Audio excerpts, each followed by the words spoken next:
শরীর কেমন লাগছে এখন? জানি না ভাবি, আমি তো ভার্সিটিতে ছিলাম। খারাপ লাগার কারণে আমি ঝুমু তাসপিয়া ক্যান্টিনের সামনে দাঁড়িয়েছিলাম গাড়ির জন্য। এরপর কি হলো মনে নেই, কিন্তু মনে হচ্ছিল সাদীপ ভাইয়া ছিল আমার পাশে।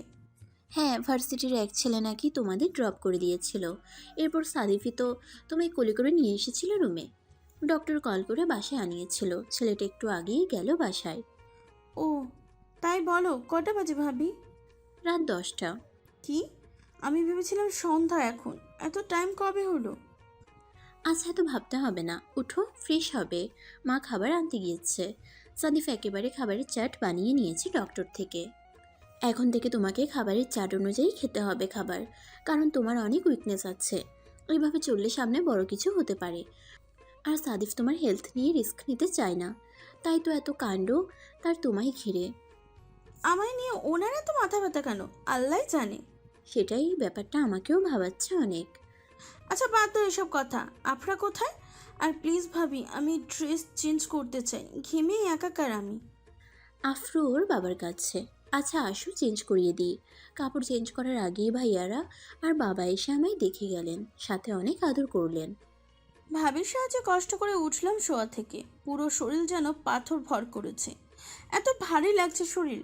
ভার্সিটির জন্য পরনে কামিজ পাল্টে হালকা একটা সুতির টপস আর প্লাজো পরে নিলাম। মা এসে আমাকে দুধ, পাউরুটি আর কিছু ফ্রুটস খাই দিল। যে আমি দুধের ধারে কাছে যাই না, সে আমি আজ হাফ গ্লাস দুধ খেয়ে নিলাম। আসলে মায়ের মেজাজ প্রচণ্ড খারাপ ছিল, কারণ আমি মায়ের কথা না শুনেই আমার শরীরে এই হাল করেছি। তাই মায়ের চোখ রাঙানো দেখে আর কিছু বলার সাহস পায়নি। ওষুধ খেয়ে চুপচাপ শুয়ে রইলাম। আর মা রুমে এলোমেলো কাপড়গুলো ঠিক করছে। তখনই ভাবি এলো আফরাকে নিয়ে। আমি হাত বাড়িয়ে বাবুকে নিয়ে নিলাম কোলে। বাবুটার বয়স মাত্র 2.5 মাস। আফরাকে কোলে নিয়ে একটা আলাদা ভালো লাগে। বাবুকে কোলে নিয়ে টুকটাক কথা বলতেই খালামণি আর সাদীপ ভাইয়ের আওয়াজ শুনতে পেলাম। খালামণি আর সাদীপ ভাই আমার রুমে আসতেই মা আর ভাবি খালামণির সাথে কথা বলতে লাগলো। আর আমি এক নজর সাদীপ ভাইয়ার দিকে তাকিয়ে চোখ আবার বাবুর দিকে দিয়ে দিলাম, কারণ সাদীপ ভাইয়া প্রচণ্ড রাগী চেহারা বানিয়ে রেখেছে। এই চেহারা দেখতে আমার মোটেও ভালো লাগে না।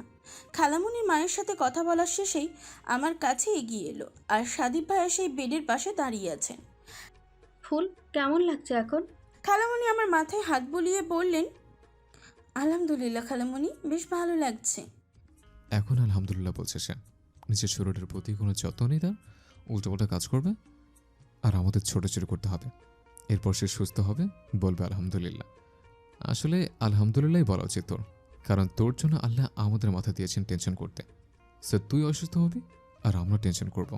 সাদীপ ভাইয়ের গম্ভীর মার্কা কথা শুনে আমি পাল্টা জবাব দিলাম না, কারণ একে তো আমার শরীরে কোনো এনার্জি নেই, এই গন্ডারের সাথে যুদ্ধ করার আমার কোনো ইচ্ছাই নেই ওনাকে কিছু বলার। তাই চুপচাপ আপনাকে কোলে নিয়ে বসে রইলাম। উফ সাদি, চুপ করবি তুই? বাচ্চা মানুষ সে, বুঝে উঠতে পারে না ব্যাপারগুলো। থাক বাবা, তুই আর কিছু বলিস না ওকে। বড়াপা, সাদি একদম ঠিক বলেছে। এই মেয়ে কারো কথা শুনে না, তাই তো আজ তার শরীরের এই হাল। এতক্ষণ মা চুপ থাকলেও সাদীপ ভাইয়ের সাথে তাল মিলিয়ে মায়ের মুখে এখন কথার বুলি ফুটেছে। হঠাৎ আপনারা কান্না করে ওঠাই মা এসে আপনাকে কোলে নিয়ে নিলেন। ভাবি ভাইয়া আর খালামণির জন্য ডিনার রেডি করতে গিয়েছেন। মা বাবুকে কোলে নিয়ে খালামণির সাথে কথা বলতে লাগলেন। আর এদিকে সাদীপ ভাইয়া আমার কাছে এসে বসেছেন বেডে। আমি একটুও তাকাইনি ওনার দিকে। কেন তাকাবো? ওনার এতটুকু কথা শুনে আমার মন বিষিয়ে গিয়েছে।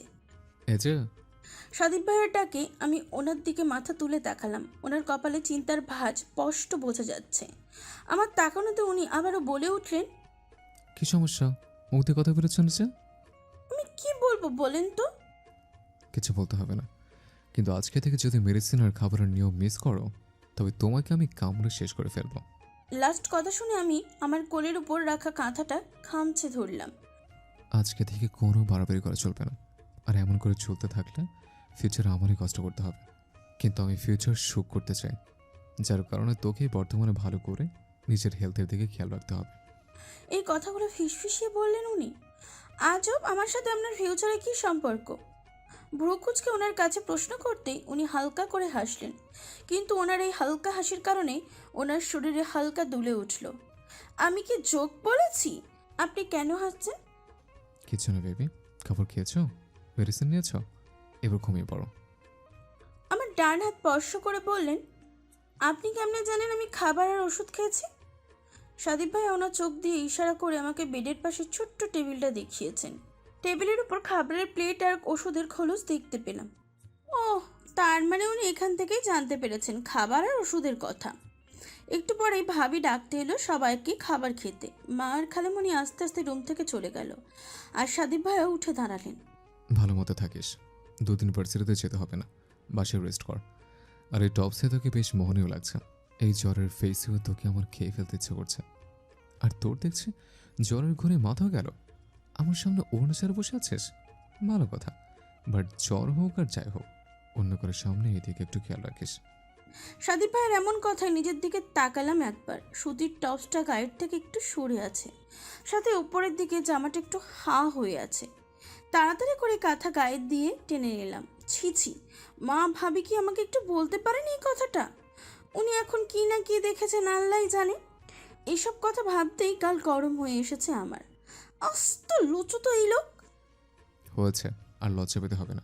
টমেটো লাগছে দেখতে, কিছু দেখার হলে আমিই দেখতাম, অন্য কেউ তো আর দেখতো না।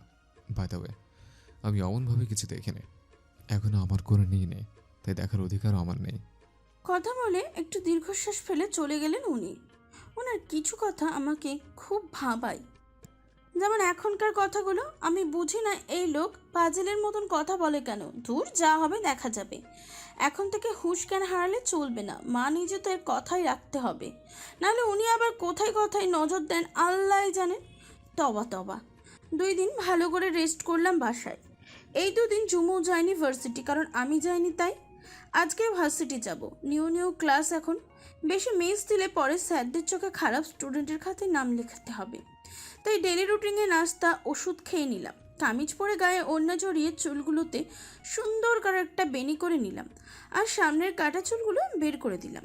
ব্যাগ আর হাতের মোবাইল নিয়ে বের হয়ে এলাম বাসা থেকে। গেটের কাছে দাঁড়িয়ে থাকায় 4 মিনিটের মাথায় ঝুমুর গাড়ি এসে থামলো। গাড়িতে উঠে ঝুমুর সাথে বকবক করতে লাগলাম। ভার্সিটিতে পৌঁছানো মাত্রই তাসফিয়াকে দেখতে পেলাম। আমাদের দেখতে পেয়ে তাসফিয়া দ্রুত আমাদের কাছে আসলো। দোস্ত, ভালো আছিস তুই? হ্যাঁ, ভালো আছি। তোর কি খবর? আমি ভালো। হ্যাঁ রে, তোর ওই অমানুষ ভাইয়াটা ওই দিন গাড়ি নিয়ে এত কাহিনী করলো কেন? ও ভার্সিটি থেকে গাড়ি নিয়ে বের হয়েছিল, মাঝপথে গাড়ি নাকি টায়ার ঠিক করতে হয়েছিল, তাই আসতে লেট হচ্ছিল। ও আচ্ছা। দেখ দেখ এরা কিভাবে প্রেম করছে ওপেন প্লেসে। ইস, আজকে যদি একটা বফ থাকতো আমিও এমন চুটিয়ে প্রেম করতাম। তাসফিয়ার কথায় আমরা 3 জন হাঁ করে হাসতে লাগলাম। দূর থেকে ইজহার তার গ্যাংয়ের সাথে বসে শেফাকে সূক্ষ্ম নজরে দেখতে লাগলো। যদিও ইজহারের গ্যাংয়ের সবাই অন্য আলোচনায় ব্যস্ত, কিন্তু ইজহার শেফাকে দেখতে ব্যস্ত। শেফার হাসি মাখা মুখটাতে ইজহার যেন তার সর্বসুখ খুঁজে পেল। সাথে সাথে মনেও তীব্র ইচ্ছা জাগলো শেফার গোলাপি আভাময় গালটায় একটু ছুঁয়ে দিতে। ক্লাস শেষ করে আমি আর ঝুমু আর তাসফিয়া একসাথে কথা বলে বের হচ্ছিলাম ক্লাস থেকে। লাস্ট ক্লাস ছিল হিস্টোরি অফ ইংল্যান্ড সাবজেক্টের। আমাদের 3 জনের কথার টপিক মূলত এই সাবজেক্টেই। কিছু কদম যেতেই ঝুমু আর তাসফিয়া দাঁড়িয়ে পড়ল। ওদের সাথে আমিও দাঁড়িয়ে গেলাম। কি ব্যাপার, দাঁড়িয়ে পড়লি কেন? আমি কোমরে হাত রেখে বাকি 2 জনকে জিজ্ঞাসা করলাম। আমার কথার উত্তর না দিয়ে ঝুমু কোনো একজনকে বলে উঠল। ঝুমুর দৃষ্টি অনুসরণ করে আমি সামনে তাকালাম। আরে এরা তো সেদিনের গ্যাংটা। সেদিন ঝুমুদের ডাকানোর পরেও কি ঘটনা ঘটালো তা তো জানতেই পারিনি। আর পরে ঝুমু থেকে এই বিষয়ে জিজ্ঞাসা করা হয়নি। কিন্তু আমার কথা হচ্ছে, ঝুমু এর সাথে আগ বাড়িয়ে কথা বলার মানে কি? এইসব কথা ভাবার মাঝে চোখ গেল ওই লম্বা ছেলেটার দিকে। সে এখন আমার দিকে তাকিয়ে আছে। আমি ছেলেটার থেকে চোখ ফেরাতেই তার গলার স্বর শুনতে পেলাম। ওয়ালাইকুম সালাম, ভালো আছি। তোমাদের কি খবর? আমরাও ভালো আছি ভাইয়া। এই, তোমার হেলথ কেমন এখন? ছেলেটির কথায় আমি ভ্রু কুঁচকে ফেললাম। আপনি কি আমাকে চেনেন, বা আমি কি আপনাকে চিনি? আমার এমন প্রশ্নে ঝুমু আমার হাত চেপে ধরলো। আমার কানের কাছে তার মুখ এনে ফিসফিসিয়ে বলতে লাগলো। ঝুমুর কথায় আমার মাথা ভন ভন করতে লাগলো। হায় রে, জ্বরের প্রভাবে যে হেল্প করেছে তাকেই দেখতে পেলাম না। আমি আমতা আমতা করে বলতে লাগলাম, yes I am fine. And thank you ভাইয়া ওই দিন হেল্পের জন্য। আসলে সেদিন আমার জ্বর বেশি থাকার কারণে আপনার ফেস দেখিনি আমি, সাথে আমার হেল্পের কথাও মনে নেই। ইজহারের কানে শেফার কথাগুলো প্রবেশ করছে আর ইজহার মুগ্ধভাবে শেফার দিকে তাকিয়ে আছে। শেফার হাত নাড়িয়ে কথা বলা, কথার মাঝে মুচকি হাসা, মাঝে মাঝে কথা বলার ফাঁকে চোখ বড় করে ফেলা, এসব কিছু ইজহার ভালোভাবেই উপভোগ করছে। কিন্তু নিজেকে সামলিয়ে ইজহার বলে উঠল, আরে না, থ্যাঙ্কসের কিছু নেই। বাই দ্য ওয়ে, আমি ইজহার, এই ভার্সিটিতে মাস্টার্স করছি, লাস্ট ইয়ার এখন, আর সাথে পলিটিক্সের সাথেও যুক্ত আমি। ইছার ভাইয়ের হঠাৎ করে এমন হাত বাড়ানো দেখে বেশ অবাক হলাম। কখনোই কোনো বাইরের ছেলের সাথে হ্যান্ডশেক করিনি, আর এই ছেলে কিনা হাত বাড়িয়ে দিল। সরি ভাইয়া, হ্যান্ডশেক করতে পারবো না, তবে এমনিই বলছি অনেক অনেক ধন্যবাদ আপনাকে সেদিন আমাকে সাহায্য করার জন্য। একদমই কথাগুলো বলে আমি ঝুমু আর তাসফিয়ার হাত ধরে টেনে নিয়ে মাঠের দিকে চলে এলাম। আরে আরে দোস্ত, হ্যান্ডশেক করলি না কেন? দোস্ত, আমার না ভালো লাগে না বাইরের ছেলের সাথে হাত মেলানো। আহা, কত ভালো বোন আমার। দেখেছিস তাসফিয়া, আমার শেফার মতো ভালো মেয়ে কিন্তু জীবনেও পাবি না। ঝুমু আমাকে তার এক হাত দিয়ে জড়িয়ে ধরে বলল, কিন্তু দোস্ত, ইজহার ছেলেটা কিন্তু জোশ, বলতে গেলে একদম ফাটাফাটি। দেখেছিস আজকে ছেলেটার গেটআপ? সাদা শার্ট, শার্টের হাতা ফোল্ড করা, ব্ল্যাক প্যান্ট, পায়ে স্নিকার্স। ওয়া ইয়ার, পুরো ক্রাশ খাওয়ার মতো। কথা বলার সময় কেমন করে হাসে, কথা বলা অফ করলে আবার মুখটা গম্ভীর করে ফেলে। উফ, ফর্সা নাকটা সবসময় লাল হয়ে থাকে, কেন কি জানি। তাসফিয়া একবার লাফিয়ে লাফিয়ে কথাগুলো বলল। তাসফিয়ার এমন বায়না শুনে আমার আর ঝুমুর মুখ হাওয়া হয়ে আছে। বেবি, তুমি তো দেখি ওই ইজহার ভাইয়ের উপর পুরাই ফিদা হয়ে গিয়েছো সোনা। তুমি যদি রাজি থাকো, মানে যদি রাজি থাকো আর কি, তবে তোমার পক্ষ থেকে ওনার কাছে বিয়ের প্রস্তাব নিয়ে যাবো নাকি? আমি তাসফিয়ার হাত ধরে বললাম, আরে ধুর, কিসের বিয়ে বলতো? ক্রাশ না ভাই, ওনাকে আমার প্রচণ্ড ভালো লেগেছে। যদিও আগে সাদিব ভাইয়ের উপর ক্রাশিত ছিলাম, কিন্তু সাদিব ভাইয়ার রাগ, তোর প্রতি কেয়ার আর ওনার ইগনোর ঠেলা দেখে ওনার প্রতি আমার ফিলিংস আর বাড়তে পারেনি। কিন্তু এখন এই ইজহার ভাইয়াকে আমার বেশ মনে ধরেছে। কি তুই সাদিব ভাইয়ের উপরে ক্রাশড ছিলি? আমি আর ঝুমু চিল্লিয়ে বললাম, উফ, চিল্লাস কেন? হ্যাঁ ছিলাম, বাট আমি জানতাম ওনার সাথে আমার কখনো হবে না, তাই আমি অনেক আগেই ওনাকে লিস্ট থেকে বাতিল করে দিয়েছি। এখন আমি ইজহার ভাইয়ার উপর দিওয়ানা হয়ে গেলাম। ওহো, তলে তলে এত কাহিনী। আচ্ছা টেনশন করিস না, ইজহার ভাইয়া তোরই হবে, এই দোয়াটা করেই দিলাম আমি। ঝুমু হাসি মুখে বলল, কিন্তু আমার পেটটা জ্বলে উঠল। সাদিব ভাইয়ের উপরে ক্রাশ খাওয়া কি হলো এখানে? এত ছেলে থাকতে ওর সাদিব ভাইয়াকে চোখে পড়লো? অবশ্য সাদিব ভাইয়াটা না একটু বেশিই সুন্দর, যে কোনো মেয়ে ওনার জন্য পাগল হতে বাধ্য। এত সুন্দর হতে ওনাকে কে বলেছে? খারাপ লোক একটা। মেয়েরা ক্রাশ কেন খাবে তার উপরে? হ্যাঁ, বেশি স্টাইল মারতে চাই, আরও সুন্দর সুন্দর পাঞ্জাবি পরে। আর কথা বলতে আসুক উনি আমার সাথে, আমি আর কথা বলবো না। যারা ওনার উপরে ক্রাশ খায় তাদের সাথে কথা বলবেন উনি। হ্যাঁ, বিরক্তকর। এসব ভাবনার মাঝে ঝুমুর ডাকে হুঁশ ফিরে এলো। চল না, গাড়ি চলে এসেছে। হুম, চল, দেরি হচ্ছে। নিজেদের মাঝে বিদায় নিয়ে আমরা দুজন আমাদের গাড়িতে উঠে গেলাম, আর তাসফিয়াও নিজের গাড়িতে উঠে গেল। মাঠের একপাশে গাছের নিচে বড় ফাঁকা জায়গাতে ইজহার এবং তার বন্ধুরা বসেছিল। ইজহার এতক্ষণ ধরে শেফাকে দেখছিল। মেয়েটা এত মায়াময় কেন জানা নেই তার। তবে আজকে শেফা ইজহারের মনে আরও বড় জায়গা দখল করে নিল, কারণ শেফা তখন তার সাথে হ্যান্ডশেক করেনি, বরং ব্যাপারটা খুব সুন্দর করে হ্যান্ডেল করেছে। যে মেয়ে কখনো অচেনা ছেলের সাথে হ্যান্ডশেক করে না, সে নিতান্ত একটি ভালো মেয়ে হবে। এসব কথা ভাবতে ইজহার তার মনে শেফার জায়গাটা আরও ভালো করে বসিয়ে নিল। ভার্সিটি থেকে এসেই একটা জবরদস্ত ঘুম দিচ্ছিলাম, কিন্তু আমার আর ঘুমের মাঝে একেবারে কাবাবের হাড্ডি চলে এলো। মানে মা আমার এই সুন্দর ঘুমটা ভেঙে দিলেন। এই ফুল উঠ মা। ওহ মা, কি সমস্যা? এখন তো নামাজও পড়বো না, ডাকছো কেন? আমার পিরিয়ড চলছে, তুমি কি জানো না? চোখ বন্ধ করে কথাগুলো মাকে বললাম। হ্যাঁ জানি মা, ডিস্টার্ব করতাম না, কিন্তু তোর খালামণি কল দিয়েছে একটু আগে, মেহমান আসবে নাকি সন্ধ্যায়, তাই ওই বাসায় যেতে হবে সবাইকে। মেহমান আসবে তো, আমি কি করব? তুমি যাও খালামণিকে হেল্প করতে। ভাবি বাসায়, আমি ওনার সাথেই থাকবো। আমি যাব না আজকে। এই ফুল উঠ তো দেখি মা। আল্লাহ, এই মেয়েটা দিন দিন এত জিদ্দি হচ্ছে। রাফিদ আর ওর মায়ের আত্মীয়রা আসবে আজকে ওই বাসায়, বিয়ের ব্যাপারে কথা বলবে নাকি? তো এখানে আমি কি করব? আমি যাব না আজকে। এই মেয়ে উঠ তো, থাপ্পড় খাবি এখন। ইরা আফরা সবাই যাবে ওইখানে, তুই একা থাকিস তাহলে এই বাসায়? আমরা যাচ্ছি রেডি হতে। এত যুদ্ধ করেও লাভ হলো না, শেষ পর্যন্ত যেতেই হবে ওই বাসায়। আর সাথে সাদিব ভাইয়ের দেখা মিলবে। উফ, ওনার সাথে আমি তো কথা বলবো না। এত মেয়ের ক্রাশের সাথে কথা বলে কোনো লাভ নেই। রাগ লাগছে আমার, অনেক অনেক বেশি রাগ। একটা লাল আর ক্রিম রঙের মিশ্রণে কামিজ পরে নিলাম, সাথে মাথায় কাপড় দিলাম, চুলগুলো ছেড়ে রাখলাম কারণ চুলগুলো এখনও ভেজা। দুপুরে গোসল সেরে লাঞ্চ করে ঘুম দিয়েছিলাম। মাত্র 20 মিনিটের মাথায় মা ডেকে দিয়ে ঘুমের 13টা বাজিয়ে দিল। ঘড়িতে এখন দুপুর 4টা, আর আমি ভাত খেয়ে শুয়েছিলাম 3:25-এর দিকে। আমি, মা, ভাবি ওই বাসায় যাওয়ার জন্য রওনা দিলাম, আর আফরা বেবি আমার কোলে। বিকেলের দিকে হয় রাস্তায় তেমন মানুষ নেই। সাদিব ভাইয়ারদের বাড়িতে গার্ডের অভাব নেই, প্রত্যেকটা পদে পদে গার্ড। আসলে বিশাল পলিটিক্স প্লাস বিজনেসম্যানের বাড়ি বলে কথা। সাদিব ভাইয়া এক নামে সবার কাছে পরিচিত।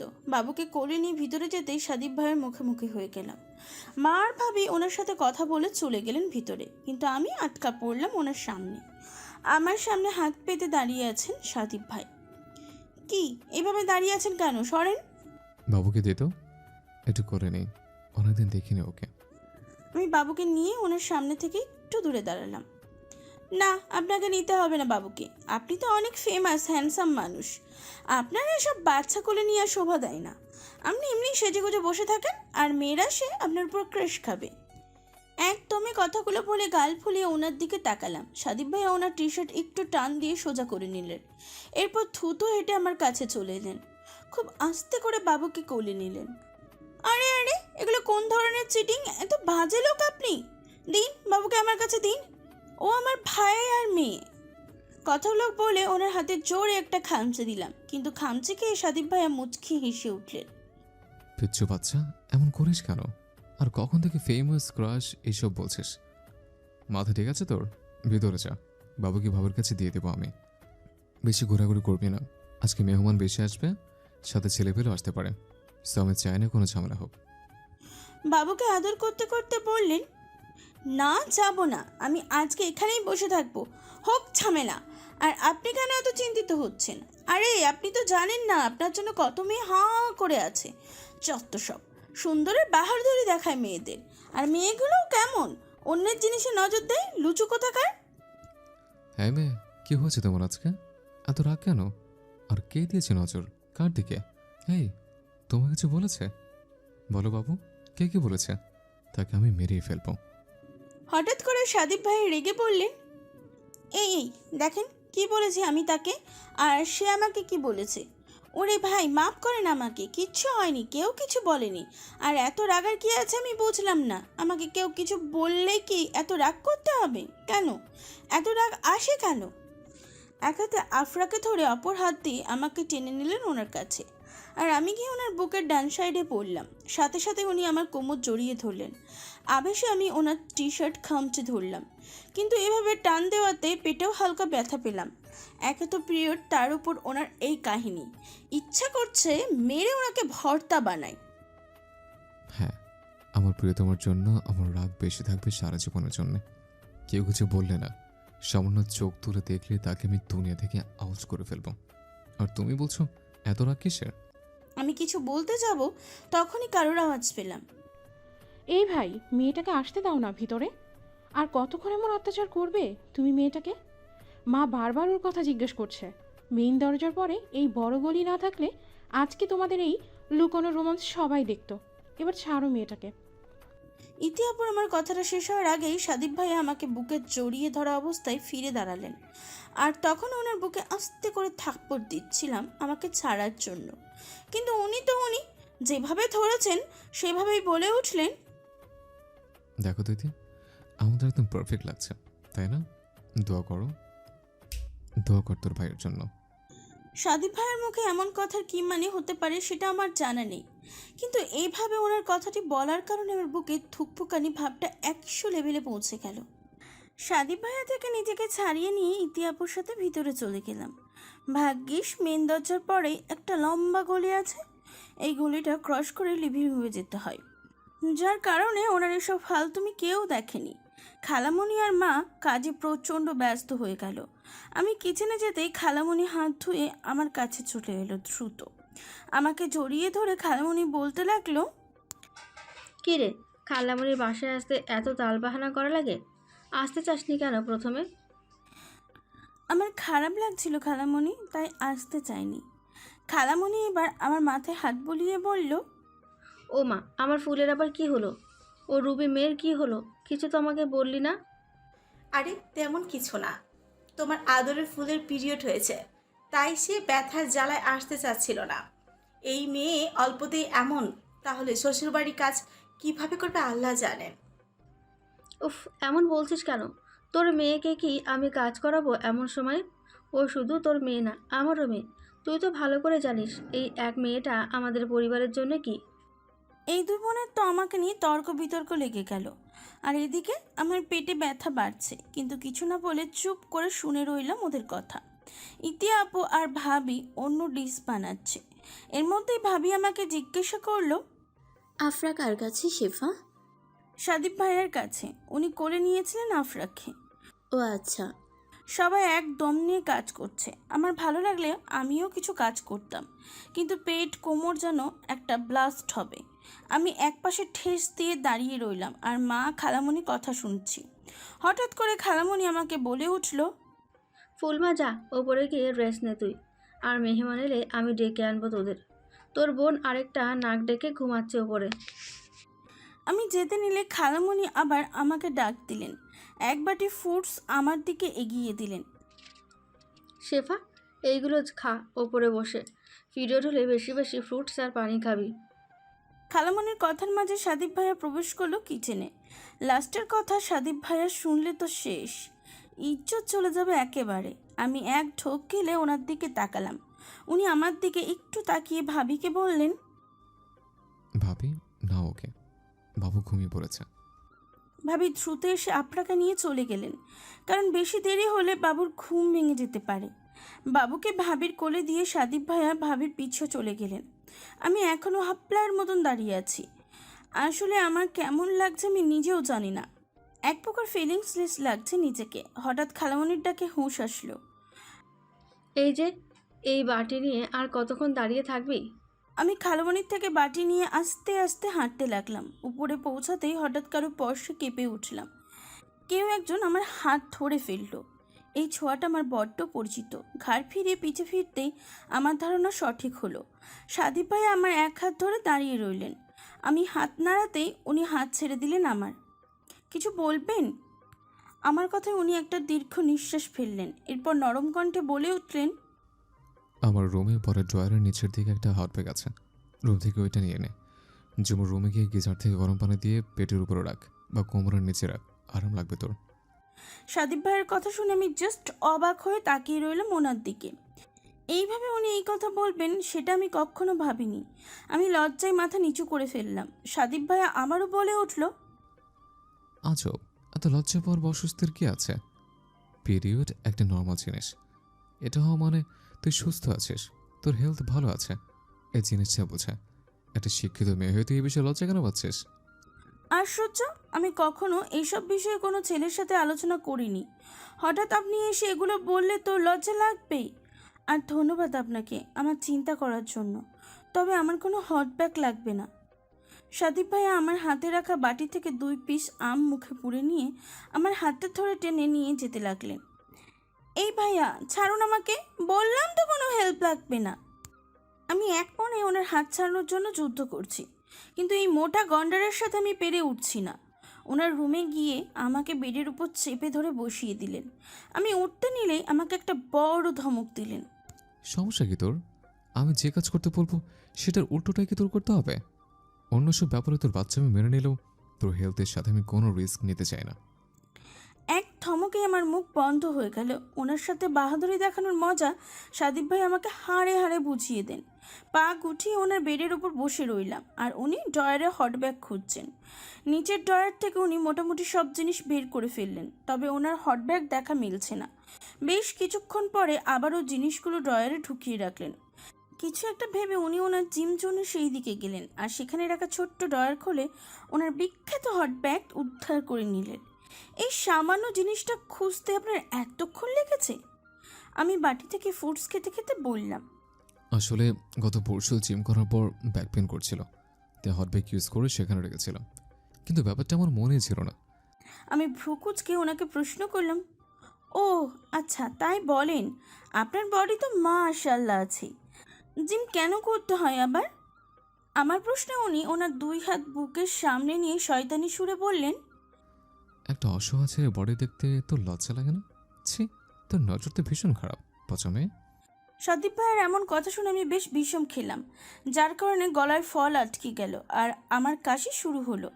আমার অবস্থা দেখে সাদীপ ভাই এক দৌড়ে আমার কাছে চলে এলেন, মাথায় আর পিঠে মালিশ করে দিতে লাগলেন। ইচ্ছে তো করছে তোকে থাপ্পড় দিয়ে তোর গাল ফাটিয়ে দে। সামান্য কথা এইভাবে বিষম খাওয়ার কি আছে? বলছি না আমি। কাশতে কাশতে আমার মুখ দিয়ে কথা বের হচ্ছে না, আর এখন কথা বলা মানে ওনার হাতে শক্ত চড় খাওয়া। বেডের পাশে জগ থেকে গ্লাসে পানি নিয়ে আমাকে হেল্প করে খাইয়ে দিলেন, যার কারণে কাশি কমে গিয়েছে। আমার মাথায় মালিশ করতে করতে সাদীপ ভাইয়া বললেন, নিজের খেয়াল নিজে রাখতে শেখ, স্টুপিডের মতো কাজ করবি না। বড় হয়েছিস এখন, নিজের ভালোটা নিজে বুঝতে শেখ। ওনার কথায় আমি শুধু মাথা নাড়ালাম। বেড থেকে নামতে আবার উনি আমার হাত ধরলেন। আমি কিছু বলার আগে আমার হাত ধরে আমাকে নিয়ে রুম থেকে বেরিয়ে গেলেন। জুমু রুমে নিয়ে আবার হাত ছেড়ে দিলেন। বেডের উপরে আফরা আর জুমু ঘুমে বেহুশ। সাদীপ ভাইয়া ওয়াশরুমে গেলেন হাতে হট ব্যাগ নিয়ে। উনি আসার আগেই আমি রিল্যাক্স বেডে শুয়ে গেলাম আর গায়ের উপর পাতলা চাদর দিয়ে দিলাম। ওয়াশরুম থেকে বের হয়ে সাদীপ ভাইয়া আমার তলপেটের উপর হালকা করে হট ব্যাগ রেখে বললেন, যেখানে পেন হচ্ছে সেখানেতে ব্যাগ, আর ফ্রুট শেষ করে তারপর ঘুমাবে। বেশি খারাপ লাগলে নিচে নামার দরকার নেই, বুঝছিস? আর হ্যাঁ, নিচে নামলেও আমি যেন তোর মুখে কোনো মেকআপ না দেখে, মাথায় কাপড় দিয়ে রাখবে। ওনার কথায় আমি হাঁ করে তাকিয়ে রইলাম ওনার দিকে, আর উনি ওনার চুলের উপর হাত চালিয়ে ধপধপ পা ফেলে চলে গেলেন। আমাকে কিছু বলার সুযোগও দিলেন না। যাক, ভালোই হলো। ভালো লাগে না আমার এসব অপরিচিত মেহমান। নিচে না গেলেই বেঁচে যাই আমি। ফ্রুটসগুলো টুপ করে খেয়ে নিলাম আর কোমরের নিচে হট ব্যাগ দিয়ে দিলাম। আহ, বেশ আরাম লাগছে এখন। এই লম্বু কণ্ঠের আমাকে শত অত্যাচার করলেও এখনের হেল্প করার জন্য ওনার সব দোষ মাফ করে দিলাম। রুমে কারোর অনবরত কথা বলার কারণে আমার ঘুম ছুটে গেল। হালকা চোখ মেলতে কিছু অচেনা মুখ দেখতে পেলাম, সাথে ঝুমু আর ইতিয়াপুকে দেখতে পেলাম। ঘটনা কী হচ্ছে আমি এখনও তার কিছুই বুঝতে পারছি না। আলসেমি কেটে উঠে বসলাম বেডে, চুলগুলো হাত খোপা করে নিলাম। এই ভাই, উঠেছিস তুই এখন? রাত 8টা বাজে, মেহমান সেই কবে চলে এসেছে আর তুই পড়ে পড়ে ঘুমাচ্ছিস। ভাই আর মা তোকে ডাকতে নিষেধ করেছিল, তাই আর ডাকলাম না তোকে। জুমু আমার পাশে এসে বলল, ও মা, কি বলিস? এতক্ষণ হয়ে গেল? খালামণি আর তোর ভাই একটু বেশিই করে। আমাকে ফেলে তোরা কত মজা করেছিস। উফ, সব মিস করলাম আমি। আরে না, মেহমান এসেছে, বেশিক্ষণ হলো না। আচ্ছা, এদের সাথে মিট কর। একজন রেড কামিজ পরা মেয়েকে দেখিয়ে বললেন, এই হচ্ছে রাফা, তোর রাফিদ ভাইয়ার বোন। এতদিন অস্ট্রেলিয়াতে ছিল, তাই আগে দেখিসনি। আর আরেকটা ওয়েস্টার্ন ড্রেস পরানো মেয়েটাকে দেখিয়ে বলল, এই হচ্ছে সুজানা, তোর ভাইয়ার কাজিন। আর রাফা অ্যান্ড সুজানা ও আমার কাজিন শেফা। হাই আপুরা, সরি আমি এতক্ষণ ঘুমেছিলাম। দাঁড়িয়ে আছেন কেন আপুরা? বসুন প্লিজ। সবার সাথে হালকা কথা বলে আমি ফ্রেশ হতে চলে গেলাম। ফ্রেশ হয়ে এসে দেখলাম ঝুমু ছাড়া কেউ নেই রুমে। বেবি, আর্লি রেডি হও, ক্ষুধা লেগেছে বেশ। মেহমানরা নাস্তা করে ফেলেছে অলরেডি। তুই যা খেয়ে আয়, অপেক্ষা করার কি আছে? ঠেকা পড়েছে আমার। তোকে রুমে একা রেখে আমি চলে যাব? আমি ভাই আর মার থেকে মার খেতে চাই না। আর তাছাড়া তুমি হচ্ছে আমার সোনা জান্টুস, তোমাকে ছাড়া খাবার খেলে খাবারের স্বাদই আসে না। ঝুমুর এমন ড্রামাবাজ কথায় আমি হালকা হাসলাম। হঠাৎ করে ঝুমু চিল্লিয়ে উঠল, উফ দোস্ত, আসল সারপ্রাইজ তো এখনো বাকি আছে। নিচে গেলে টাস্কি খাবি, দেখিস তুই। আমি ভ্রু নাচিয়ে জিজ্ঞাসা করলাম, কি সারপ্রাইজ? আমি এখন বলে ফেললে আর এটা সারপ্রাইজ কেমনে হবে তুই বলতো? ওকে বলিস না। হালকা করে ঠোঁটে লিপ জেল দিয়ে চুল খোলা দিয়ে ওড়না গায়ের উপর জড়িয়ে ঝুমুর সাথে নিচে চলে গেলাম। সিঁড়ি দিয়ে অর্ধেক পথ নামতেই চারিদিকে কোলাহল শুনতে পেলাম। কত মানুষ এসেছেন আল্লাহই জানেন। যাক, ওইদিকে আর মন দিলাম না। দ্রুত পায়ে হেঁটে ডাইনিং রুমের দিকে এগিয়ে গেলাম। ভাবি আর খালামণি মহা ব্যস্ত কাজ নিয়ে। আমাকে আর চুমুকে দেখে ভাবি বলে উঠলেন,